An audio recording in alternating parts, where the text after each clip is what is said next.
अगर आतंकी कोई है, चरमपंथी कोई है, जातिवाद की राजनीति कोई करता है तो वो तेजस्वी यादव है, अन्यथा और कोई नहीं। तेजस्वी यादव ने बयान दिया है ना दहशतगर्द, उसके कदमों में ये सर झुका के आएंगे कि हमारी हुकूमत बनाने के लिए आप सपोर्ट कीजिए। उस दहशतगर्द के घर पे जाएंगे और पैर पड़ेंगे। याद रखना मेरी बात आप, उसने बहुत बड़ी गलती कर दी है तेजस्वी यादव ने। हिंदुस्तान का मजबूत, ईमानदार, स्वच्छ नेतृत्व नेता कौन? बैरिस्टर असदुद्दीन ओवैसी। मेरी नाकामियों का दाग भी मंजर से निकलेगा, मेरी नाकामियों का दाग भी मंजर से निकलेगा। मुनाफिक जब मेरे हारे हुए लश्कर से निकलेगा और कुएं के पहरेदारों को लबों की प्यास मत दिखला, खुदा का नाम ले पानी तेरी ठोकर से निकलेगा। अरे तेरे बाप का बिहार है, बिहार हम सबका है, हम लड़ेंगे। संविधान हमको इजाजत देता है। अब तू 5-6 नहीं दिया है ना तो कौरव तेरा नाश तय है। ये मजलिस इत्तेहादुल मुस्लिमीन किसी एक तबके की, एक फिरके की जमात नहीं है। बैरिस्टर असदुद्दीन ओवैसी पार्लियामेंट में सबकी बात करते हैं और जब मुल्क से बाहर जाते हैं तो हिंदुस्तान की बात करते हैं, हमारे मुल्क की बात करते हैं। तो गरीब पर हमेशा पहरा रहा है, गरीब लहरों पे पहरे बैठाए जाते हैं, समंदर की तलाशी कोई नहीं लेता, और जिन्होंने लूटा सरेआम मुल्क को उसकी तलाशी कोई नहीं लेता। समझ में आया? और विदेश में भी जाकर के हमारा नेता सीना ठोक करके कहा था कि हिंदुस्तान में हिंदुस्तान के मुसलमान महफूज हैं, हिंदुस्तान में हिंदुस्तान के मुसलमानों के साथ कोई भेदभाव नहीं होता है, हिंदुस्तान में हिंदुस्तान के मुसलमानों को अपने मजहब, चाहे हिंदू हो, मुसलमान हो, सिख ईसाई हो, सबको मनाने का, इबादत करने की आज़ादी है। ये बात कहकर के हिंदुस्तान का सीना किसी ने चौड़ा किया था, सर को किसी ने उठाने का मौका दिया था, तो वो नेता हिंदुस्तान का था बैरिस्टर असदुद्दीन ओवैसी।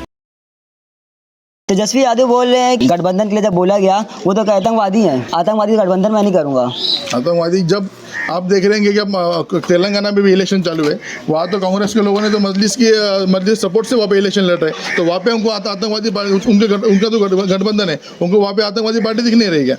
वहाँ पे उनको मजलिस का पार्टी के लोग वहाँ पे उनके पर्चे बांट रहे हैं, उनके काम कर रहे हैं, वो चलता है उनको। पर यहाँ पे हम लोग आए तो हमको वोट है कि आतंकवादी। पंडित जी आप क्या कहेंगे? वो तो कह रहे हैं हम आतंकवादियों से मतलब कि गठबंधन ही करेंगे। चंपा विश्वास जैसे आईएएस अफसर की लड़की वाइफ का बलात्कार हैदराबाद में हुआ है क्या? कहाँ हुआ है? किसके राज में हुआ है? कौन था मुख्यमंत्री? लालू प्रसाद यादव। नरसंहार किसके राज में हुआ? कौन था मुख्यमंत्री? लालू प्रसाद यादव।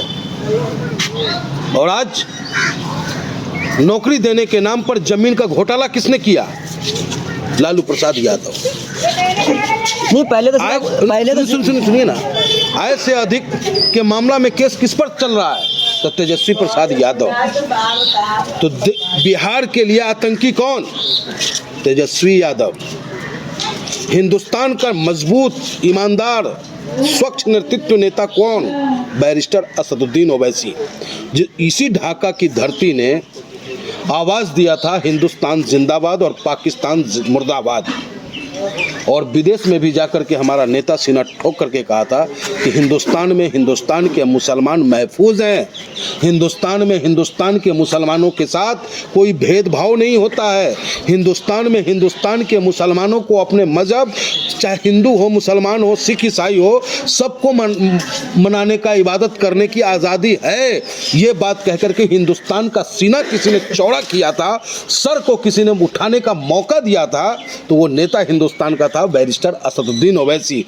अगर आतंकी कोई है, चरमपंथी कोई है, जातिवाद की राजनीति कोई करता है तो वो तेजस्वी यादव है, अन्यथा और कोई नहीं। पहले तो सिर्फ आपको बीजेपी वाले कहते थे, अब तो आपको वो अपोजिशन वाले भी कहने लगे हैं। अरे भैया हमको तो सब कहेगा। अरे गरीब का बेटा भूखे जब गिरे लगता है ना तो कहता देखो साला ताड़ी पी के बौरा रहा है। समझ गए ना? तो गरीब पर हमेशा पहरा रहा है, गरीब लहरों पे पहरे बैठाए जाते हैं, समंदर की तलाशी कोई नहीं लेता, और जिन्होंने लूटा सरेआम मुल्क को उसकी तलाशी कोई नहीं लेता। समझ में आया आपको? तो ये सब दुन्नू लुटेरा है, भाजपा भी लुटेरा है। ये पवन जायसवाल विधायक है ना हो यहाँ के वर्तमान में, क्या स्थिति है यहाँ का? कौन ऐसा रोडवा बन गया है?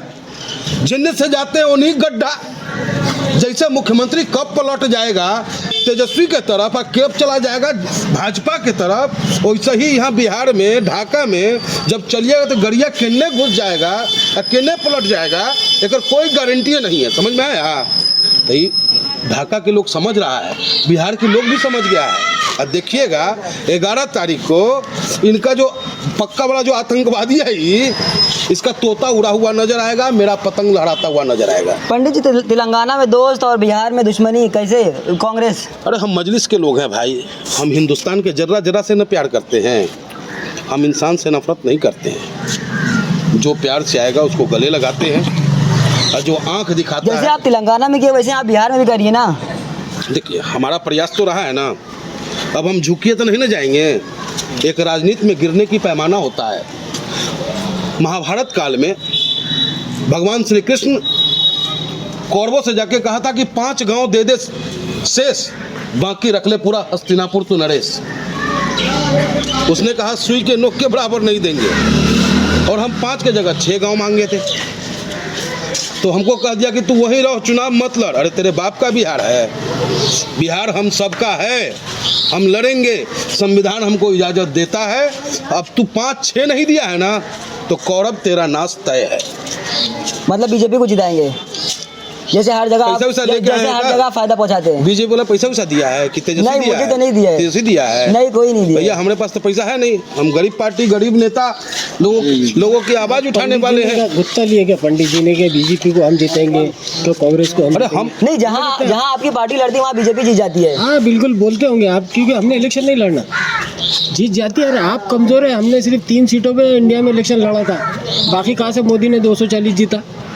आप मुझे बताइए कि हम पे है तो इल्ज़ाम लगाने से पहले अपनी कमजोरी देखो ना।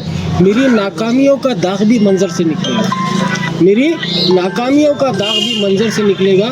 मुनाफिक जब मेरे हारे हुए लश्कर से निकलेगा, और कुएं के पहरेदारों को लबों की प्यास मत दिखला, खुदा का नाम ले पानी तेरी ठोकर से निकलेगा। अरे वाह, तो ये आप याद रखिए बात को कि जिस तरह के इल्ज़ाम ये लगा रहे हैं कि हमने इलेक्शन नहीं लड़ना, हमारी एक जमात है, हमारी एक पार्टी है जिसमें हर फिरके के लोग हैं। यहाँ पर एसी समाज से भी है, यहाँ ब्राह्मण समाज से भी है, यहाँ राजपूत समाज का तो हमारा राणा रंजीत सिंह कैंडिडेट है। तो ये मिसाल है कि मजलिस इत्तेहादुल मुस्लिमीन किसी एक तबके की, एक फिरके की जमात नहीं है। बैरिस्टर असदुद्दीन अवैसी पार्लियामेंट में सबकी बात करते हैं, और जब मुल्क से बाहर जाते हैं तो हिंदुस्तान की बात करते हैं, हमारे मुल्क की बात करते हैं, क्योंकि हमारे मुल्क से प्यारा मुल्क दुनिया में कोई नहीं है। नहीं, वही कह रहे हैं, जैसे आप तेलंगाना में कांग्रेस को गले लगा रहे हैं, ऐसे बिहार में भी गले लगाइए ना। भी प्यार करेंगे। आप एक बात याद रखना, जो तेजस्वी यादव ने बयान दिया है ना दहशतगर्द, उसके कदमों में ये सर झुका के आएंगे कि हमारी हुकूमत बनाने के लिए आप सपोर्ट कीजिए। उस दहशतगर्द के घर पे जाएंगे और पैर पड़ेंगे। याद रखना मेरी बात आप, उसने बहुत बड़ी गलती कर दी है तेजस्वी यादव ने।